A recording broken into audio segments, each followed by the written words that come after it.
नमस्कार। मैं हूं विक्रांत यादव और आप देख रहे हैं आपका अपना चैनल द स्वतंत्र। सोने, चांदी और तेल तीनों के दाम एक साथ बढ़ रहे हैं। जी हाँ, ये कमाल आज देखने को मिला है कल से कि जब सोने के दाम भी भाग रहे हैं, चांदी के दाम भी भाग रहे हैं और तेल के दाम भी भाग रहे हैं। क्योंकि अभी तक हम ये मान के चल रहे थे कि तेल बढ़ेगा तो सोने और चांदी पर दबाव होगा। तो ये अचानक क्या हुआ और क्या इसके पीछे बड़े कारण हैं? और एक और बड़ी खबर जिस पर जरूर बात करनी होगी, डोनाल्ड ट्रंप अमेरिकी राष्ट्रपति, जिन्होंने अब धमकी क्या, उन्होंने फैसला ले लिया है इंडिया की मेडिसिन इंडस्ट्री, ड्रग इंडस्ट्री, दवा इंडस्ट्री, फार्मा इंडस्ट्री को अब चोट पहुंचाने का। 200% तक के टैरिफ की बात कर दी है, ये भी समझेंगे। हमारे साथ जुड़ चुके हैं डॉक्टर शरद कोहली, वित्तीय विश्लेषक विशेषज्ञ। सर नमस्कार। नमस्कार विक्रांत, आपको स्वतंत्र के शरद कोहली ऑफिशियल के सभी फॉलोअर्स, व्यूअर्स, सब्सक्राइबर्स को मेरा अभिवादन। और क्षमा चाहूंगा, आज मैं कार से कर रहा हूं इसको, हाँ। क्योंकि थोड़ा सा व्यस्त दिन था आज, कुछ ट्रैवल कंपलसरी था, तो आज कार से ही सही। जी। पर बात वही होगी जो आपके काम की होगी। जी। सर सबसे पहले तो यही समझा दीजिए, ये अचानक सोने चांदी में क्या हुआ? तेल का तो समझ में आता है कि ट्रम्प साहब के कारनामों की वजह से तेल के दाम बढ़ रहे हैं, लेकिन सोने चांदी में अचानक क्यों तेजी आई?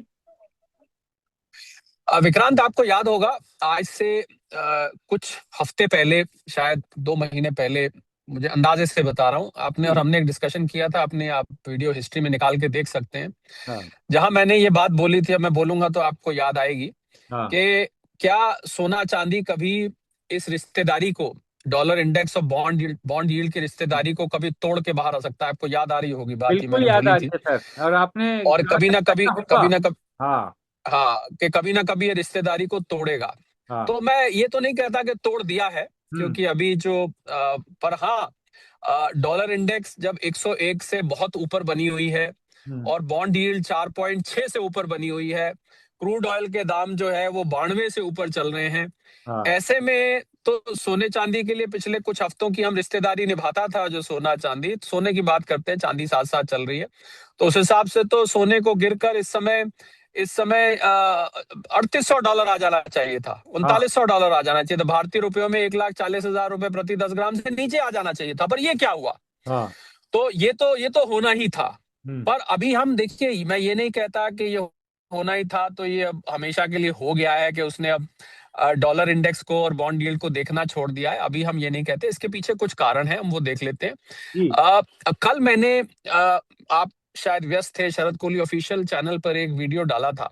हाँ। उसमें मैंने ये बात कही थी कि मुझसे लोग सवाल पूछते थे कि आप पिछले 2-3 साल से ये बोलते हैं कि जियो पॉलिटिकल टेंशन जो है हाँ। वो वो सोने चांदी की कीमतों के को हवा देती हैं। सोने को अशांति पसंद है। हम्म। तो जब अशांति फैली तो ऐसे में सोना चांदी दबा। उसका जवाब हमारा होता था कि हाँ, अशांति फैली खाड़ी में, वहां था क्रूड ऑयल। हाँ। तो अशांति सोने चांदी को पसंद है, इस पर कोई प्रश्न चिन्ह नहीं है। हम्म। वाकई में सोने को हाँ। खासकर अशांति पसंद है। वो क्या था कि crude oil over riding factor था, इसको हम इंग्लिश में कहते हैं ओवर राइडिंग, यानी कि क्रूड ऑयल का और डॉलर इंडेक्स और बॉन्ड यील्ड का जो प्रेशर था, जिसकी वजह से महंगाई, फेड का रेट बढ़ाना, इंटरेस्ट रेट बढ़ाना, वो फैक्टर्स ओवरराइड कर रहे थे। जियोपॉलिटिकल टेंशंस ने भी सोने चांदी को संभाला हुआ था।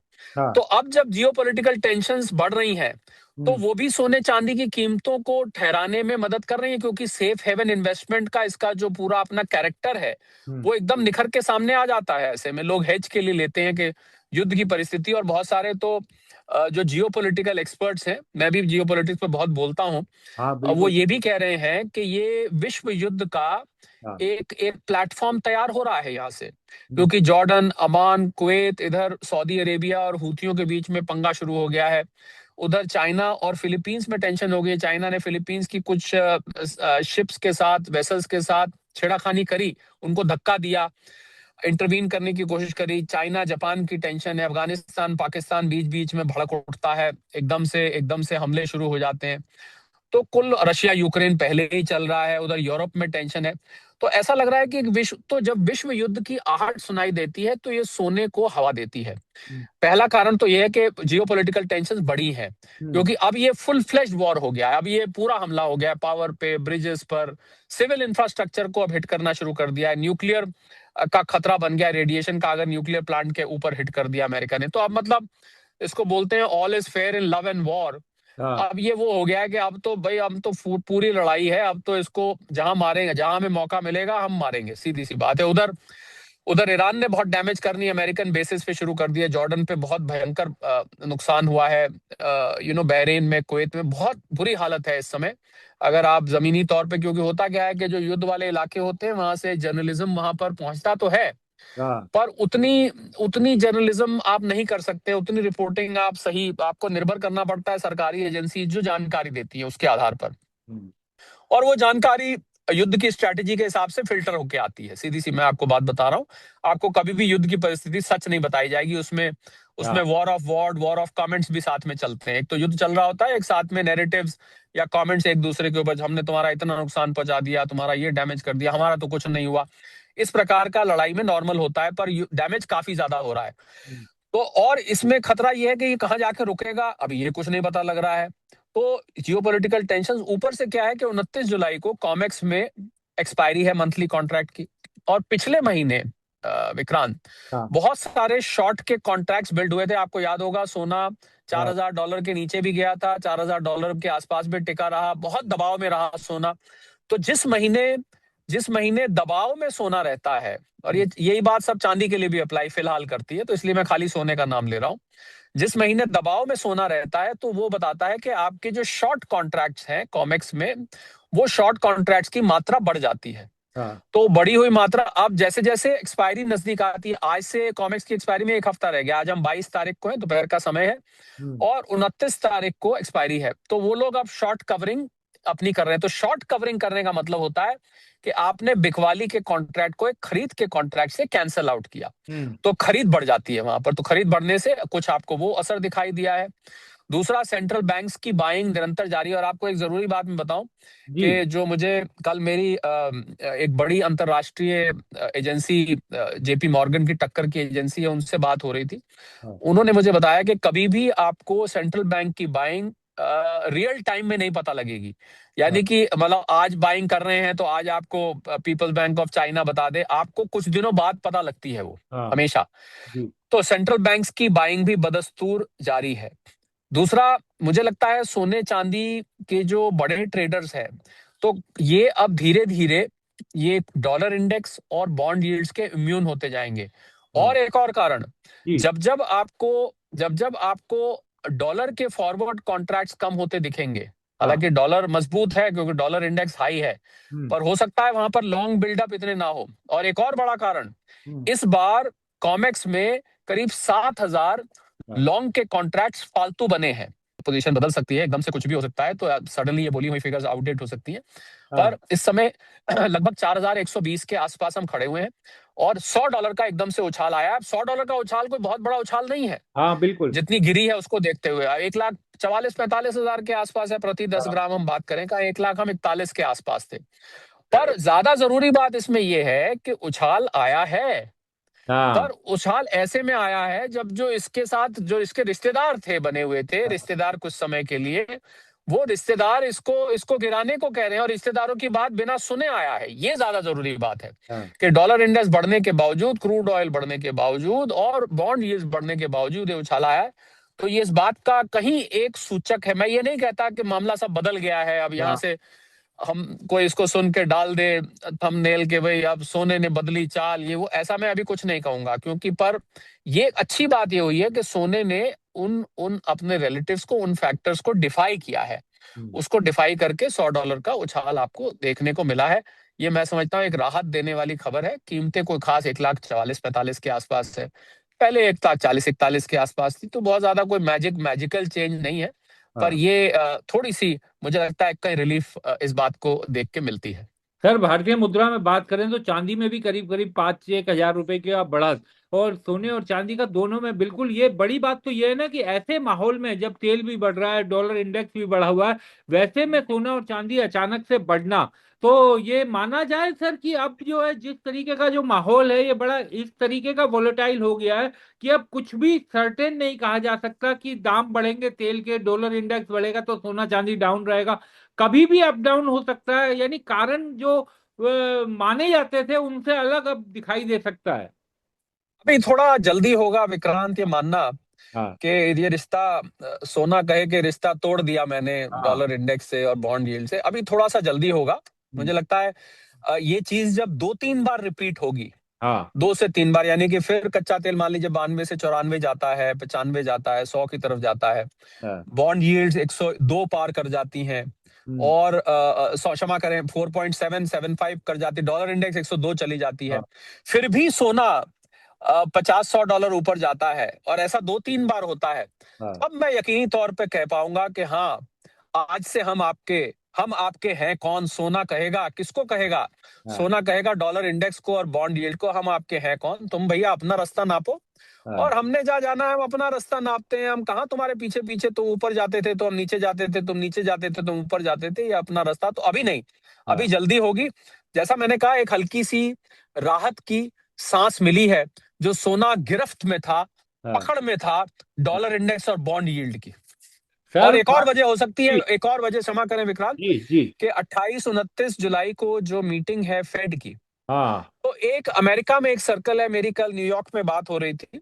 अमेरिका में एक सर्कल है जो ये कह रहा है कि शायद केविन वॉश इस बार उतना हार्श अप्रोच नहीं रखेंगे, ओके। वो इंटरेस्ट रेट बढ़ाने की बात शायद ना करें। तो एक सर्कल ये भी बिलीव कर रहा है, कुछ ये भी कारण रहा इस $100 के उछाल का।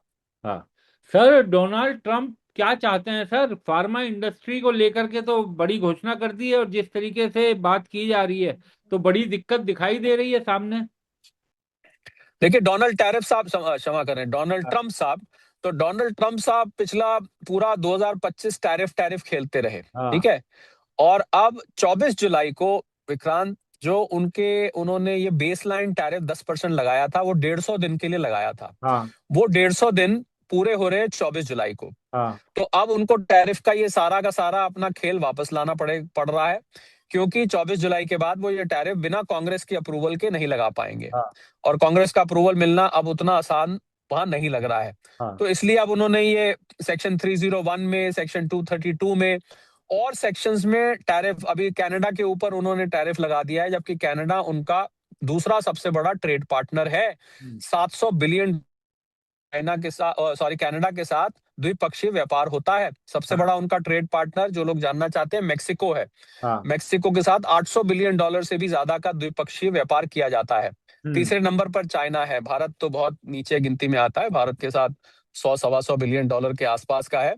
तो कनाडा के ऊपर उन्होंने 50% टैरिफ हाँ। लगा दिए कि आप हमारे प्रोडक्ट्स के ऊपर डिस्क्रिशनरी ट्रीटमेंट कर रहे हैं, आप अल्कोहल जो यहाँ से जाता है उस पे, और वहां उसको और तरीके से बेच रहे हैं, उसके ऊपर और टैरिफ लगा रहे हैं। तो कनाडा के ऊपर टैरिफ लगा दिया, और जेनेरिक ड्रग जो कि भारत की स्पेशलिटी है, हम्म, उसको उन्होंने कहा है कि 2 साल बाद इस पे 100%, 2 ही साल है शायद, या 1 साल, 2 साल बाद, हाँ। दो दो साल साल बाद इस पे 2000 2028 में इस पे 100%, उसके बाद फिर 200%, अभी हाँ। तब तक के लिए हम 0%। हाँ। देखिए, डोनाल्ड ट्रंप की बात तो 2 दिन में बदल जाती है, 2 साल की बात क्या करें, तो छोड़िए ना, इस बात को छोड़िए। हाँ, पर एक धमकी के रूप में अच्छी बात नहीं है, क्योंकि भारत बहुत बड़ी मात्रा में जेनरिक ड्रग्स वहां पर भेजता है, और भारत की फार्मास्यूटिकल इंडस्ट्री जो ज्यादातर गुजरात और आसपास के क्षेत्रों में है, वो पीछे भी जब टैरिफ का गेम चला था बहुत चिंता में थे, क्योंकि कुछ फैक्ट्रीज तो जेनरिक ड्रग्स की खाली और खाली अमेरिका में ही भेजती हैं। हाँ। और ट्रम्प साहब का इसके पीछे लक्ष्य क्या है कि भाई आप यहाँ आके बनाइए, आप यहाँ अगर नहीं बनाएंगे तो हम पेनल्टी लगा देंगे आपके ऊपर, आप अमेरिका में ड्रग्स बनाइए। तो मैं बता दूं कि जेनरिक ड्रग्स बनाने की कॉस्ट अमेरिका में भारत से जो जा रहे हैं उससे कहीं ज्यादा आएगी, दुगनी से भी ज्यादा आएगी। हाँ। और जो अमेरिका का जो हेल्थ का प्रोग्राम है वो कैसे आगे चलेगा? अमेरिका तो बहुत सारे ओबामा केयर नाम से उन्होंने मैचिंग प्रोग्राम बनाया हुआ है, जहां पर हेल्थ सर्विसेज आम नागरिकों को दी जाती हैं।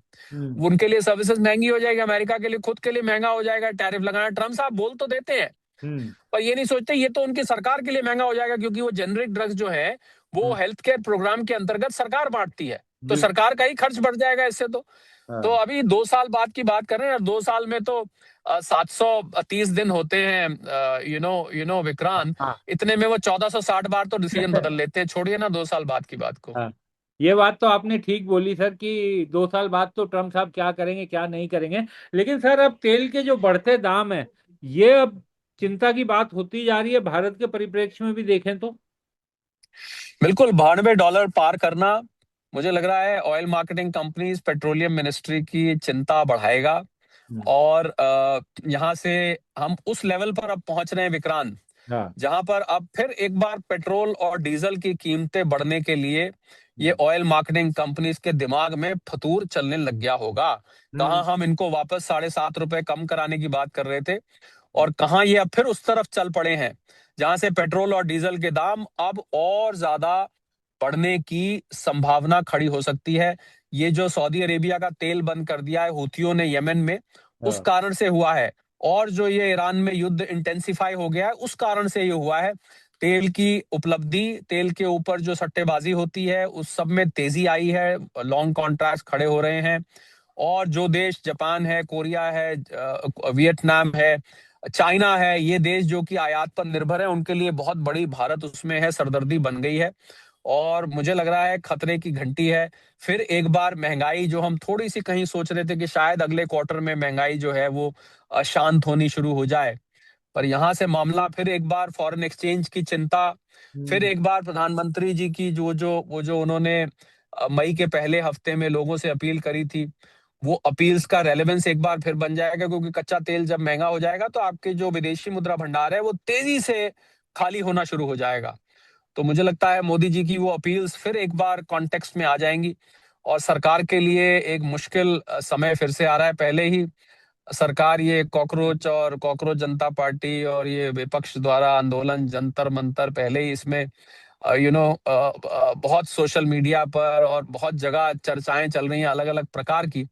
उसमें ये एक और पन्ना मुझे लगता है जुड़ेगा, और बहुत कठिन परिस्थिति यहाँ से खड़ी होने, मैं उम्मीद करता हूँ कि $100 तक ना पहुंचे, वरना देखिए आम आदमी के लिए, जो हमें सुन रहा है, उनके लिए खाली एक एक एक न्यूज पीस है कि हाँ। एक खबर है, भाई इतना पहुंच गया, पर वो धीरे धीरे उसको उनको ये समझ में आएगा कि ये उनकी किचन और जेब तक ये दाम जो है प्रभावित करने लग जाएंगे। बिल्कुल सर, वो तो पहले से ही कर ही रहे हैं। और अब तो महंगाई तो हर सामान की बढ़ रही है। मैं खबर सवेरे हाँ कल देख रहा था कि मारुति ने भी कह दिया है कि अगस्त से उनको अपनी कारों के दाम बढ़ाने पड़ेंगे 30,000 से लेकर। तो यानी हर चीज में, क्योंकि उनके कंपोनेंट्स महंगे आ रहे हैं, सामान महंगे आ रहे हैं, तो अब गाड़ियों के दाम भी बढ़ेंगे। अरे शिप्स ने अपने रूट बदल दिए हैं। बहुत हम्म। सारी शिपिंग लाइंस अब इधर खाड़ी के आसपास से भी नहीं निकलनी चाहती, जब से यूक्रेन ने हिट किया है हाँ। उस शिप को, अब वो रूट भी लेना नहीं चाह रही हैं। इंश्योरेंस कॉस्ट बढ़ गई है, सभी सामान जो बाहर से आता है, आप गाड़ी की बात कर रहे हैं, मुझे तो अभी उससे भी बड़ी चिंता किचन के खर्चों की है, जो कि हाँ। इंडिस्पेंस, गाड़ी तो आप फिर भी ये है कि चलिए गाड़ी किसी ने बदलनी है, थोड़े दिन नहीं बदलेगा, मेट्रो से काम चला लेगा, बाइक पे चल लेगा, जो भी कर लेगा, पर अभी दिक्कत, ज्यादा बड़ी दिक्कत किचन, जो कि इसके बिना गुजारा नहीं है, जो आपके घी, तेल, आटा, दाल, साबुन, तेल, इन सब के दाम जो हैं, हम्म। ये फिर से एक बार बढ़ने शुरू हो जाएंगे। थोड़ा सा पिछले कुछ दिनों जब ये $70-72 आई थी, थोड़ा सा ठहराव आया था, स्ट्रेट ऑफ हॉर्मुज भी कुछ कुछ समय के लिए खुला दिखाई दिया था, कुछ हाँ। ही समय के लिए, वो that was momentary, I would say, वो बहुत थोड़े समय के लिए। तो मुझे लग रहा है बिल्कुल फिर वही शाम, वही गम, वही तन्हाई है, विक्रांत। हम्म। और बड़ा कष्टकारी, बड़ा मुश्किल समय दिखाई दे रहा है। और इस समय तो सरकार के लिए तेल के दाम बढ़ाने की बात सोचना भी बड़ा मुश्किल होगा, क्योंकि जिस तरीके से चारों तरफ से वो घिरी हुई है। ऐसे में एक बार अगर तेल के दाम बढ़ा दिए तो एक बड़ा मुद्दा देश के लोगों को मिलेगा। विपक्ष तो इसे कतई नहीं छोड़ेगा, सेशन भी चल रहा है। तो इतना आसान सरकार के लिए इस समय तेल के दाम बढ़ाना भी नहीं होगा सर। मैं तो खुद ही कह रहा हूं आपको कि सरकार के लिए कठिन समय आ रहा है, कि यहाँ जाएं कि वहां जाएं, तेल के दाम बढ़ाएं, और कितना या तो सरकार इसका फिस्कल हिट लेगी अपने अपने बाकी मेरे मेरे हिसाब से इससे डील किया जा सकता है। हाँ। आपको करना सिर्फ ये है, जो मैंने आपको याद होगा जब फर्स्ट राउंड बढ़ा था तो मैंने कहा था कि बाकी जो खर्च हैं, जो वेलफेयर स्कीम्स हैं, डेवलपमेंटल स्कीम्स हैं, उन पे थोड़ा सा आप उनको पोस्टपोन कर सकते हैं, उनको आप थोड़ा सा टाल सकते हैं, क्योंकि इस समय देश की जरूरत होगी कि आप लोगों को वाजिब दाम पर उनकी जरूरत का सामान, और महंगाई को रोकना। देखिए, जब रिजर्व बैंक ऑफ इंडिया भी जब निर्णय लेता है कि जीडीपी, और अर्थशास्त्र का एक नियम बता रहा हूं कि जीडीपी और महंगाई के बीच में जब आरबीआई को चूज करना होता है कि किस चीज को पहले ध्यान दें, हाँ। तो आरबीआई भी पहले महंगाई की तरफ ध्यान देता है। तो मुझे लग रहा है, मैं सरकार को आज आपके शो के माध्यम से, ये आपके चैनल की रीच बहुत अच्छी है, हाँ। और इसको आई एम श्योर लोग सुनते हैं, और सरकारी नुमाइंदे भी इसको जरूर सुनते होंगे। उनको मैं आज आपके शो के माध्यम से, अगर सुन रहा है, नहीं तो कोई व्यक्ति अगर आगे शेयर कर सकते हैं वो कर दें, मैं सलाह देना चाहूंगा कि अगर आपको तेल के दाम बढ़ाने की नौबत आती है, कच्चे तेल के दाम बढ़ने की वजह से, तो आपको बजाय दाम बढ़ाने के आपको यहाँ पर एक सब्सिडी दे देनी चाहिए, उसको सब्सिडाइज करना चाहिए। जिस प्रकार आपने 76 दिन युद्ध के पहले फेज में किया था, आपने दाम रोके रखे थे, आपको सब्सिडाइज करना चाहिए। और आपको ये जो पैसा आप सब्सिडी के लिए देंगे, पैसा तो जाएगा ना, सब्सिडाइज करेंगे तो ऑयल मार्केटिंग कंपनीज को पैसा देना पड़ेगा। इस पैसे को अब सवाल उठता है कि आप निकालें कहां से। इस पैसे को कुछ जो विकास की योजनाएं हैं, कुछ वेलफेयर स्कीम्स हैं जो लो ऑन प्रायोरिटी लिस्ट होती हैं, उनमें से आप कहीं कैंची चला सकते हैं। फिलहाल के लिए उसको आप टाल दें भाई। जब वो डेवलपमेंट नहीं थी विक्रांत, हाँ, तब भी तो काम चल रहा था ना। तो बिल्कुल। डेवलपमेंट कर रहे हैं, विकास कर रहे हैं, अच्छी बात है। आप देश को नेक्स्ट लेवल पे ले जाना चाहते हैं, विकसित भारत वगैरह वगैरह, वो सब बहुत अच्छी बात है। पर अब जब ऐसी विकट परिस्थिति है तो extraordinary situations call for extraordinary measures, extraordinary situations call for extraordinary strategies. तो इसमें एक स्ट्रैटेजी ये हो सकती है कि आप उनको रोक के जो उनमें पैसा आवंटित किया हुआ है, हाँ, अगर मैं सही हिंदी बोल हाँ, रहा हूं, आवंटित, उस बिल्कुल। उस पैसे को उस पैसे को आप इधर सब्सिडी में फिलहाल लगा दें कुछ हम्म, महीने के लिए। और दूसरा ये कर सकते हैं कि अगर हम फिस्कल डेफिसिट जो हमने 4.5, 4.3, 4.4 का टारगेट रखा हुआ है, हाँ, अगर उसमें भी थोड़ा कॉम्प्रोमाइज होता है, यानी कि हमारी बोरोइंग थोड़ी बढ़ जाती है, या हमें बाकी जो बैलेंस शीट में, देश की बैलेंस शीट में बहुत टेक्निकल जाना नहीं चाहता हूं, आम आदमी से इतना हाँ, सरोकार नहीं रखता है। पर फिस्कल डेफिसिट लेवल में भी अगर आपको 4.3 की जगह मैं 4.6, 7, 8 भी, 5 तक भी चला जाता हूँ, हाँ, तो मुझे लगता है कि कोविड में भी तो हुआ था। कोविड में हाँ, हमारा फिजिकल डेफिसिट 7, 8, 9% चला गया था, कोई फिजिकल डेफिसिट की बात ही नहीं। उस टाइम मुझे याद है मैंने शो किया था, तो मैंने कहा था फिजिकल डेफिसिट को भूल जाइए, इस टाइम उस हाँ, नाम की कोई चिड़िया ही नहीं है, क्योंकि ये असाधारण परिस्थिति है। तो ऐसी असाधारण परिस्थिति है, तो पहले से ही मैं ये सलाह देना चाहूंगा कि अगर इसके बारे में कोई विचार किया जा रहा है, तो मुझे लगता है कि अब देश की जनता के ऊपर बहुत बड़ा भार पड़ेगा। और वो महंगाई, अब क्योंकि अब ये नेक्स्ट लेवल की महंगाई होगी, एक लेवल की तो महंगाई घुस चुकी है ऑलरेडी। हम्म, पिछले 7.5 रुपए बढ़ाने की वजह से फर्टिलाइजर, केमिकल्स, हीलियम है, बहुत सारी पेंट्स हैं, सब चीजों की दाम बढ़ चुके हैं। अब अगर इससे बढ़ी तो ये फिर महंगाई को, अभी 4.38 ऑफिशियल आंकड़े बोल रहे हैं, ये महंगाई को आरबीआई का जो टॉलरेंस बैंड है 6 का, हाँ, उससे ऊपर ले गई तो यहाँ समस्या खड़ी हो जाएगी, क्योंकि यहाँ से फिर आपको इंटरेस्ट रेट बढ़ाने पड़ जाएंगे। हाँ, और इंटरेस्ट रेट्स अगर बढ़े तो आपकी जो जीडीपी की रफ्तार है हाँ, 6.5, 7 की, वो जीडीपी की रफ्तार पे एकदम से उसको झटका ब्रेक लगेगा। और फिर वो जो विकसित भारत का लक्ष्य है 2047 का, हाँ, वो हमसे और दूर हो जाएगा। क्योंकि अगर विकसित भारत तक पहुंचना है, हमने एक back of the envelope calculation करी थी विक्रांत, हाँ, अगर हमें विकसित भारत तक पहुंचना है तो हमें 8.5, 9 के आसपास हमें जीडीपी हर साल रखनी पड़ेगी। अब आप हाँ, सोचिए अगर जीडीपी घट के 6, 5.5 रह जाती है, तो वो लक्ष्य तो हमसे और दूर हो जाएगा। जी। बिल्कुल। तो बहुत बहुत शुक्रिया सर, आप हमारे साथ जुड़े, चर्चा की, और दर्शकों थैंक यू। से अंत में यही अनुरोध कि अगर आपने अभी तक दास स्वतंत्र या फिर शरद कोहली ऑफिशियल सब्सक्राइब नहीं किया है, लाइक नहीं किया है, तो कृपया वो जरूर कर लीजिए, क्योंकि रोज कोशिश करते हैं आपके लिए नई नई खबरें और उस पर एकदम सटीक विश्लेषण लाने की। बहुत बहुत शुक्रिया सर। धन्यवाद। Thank you.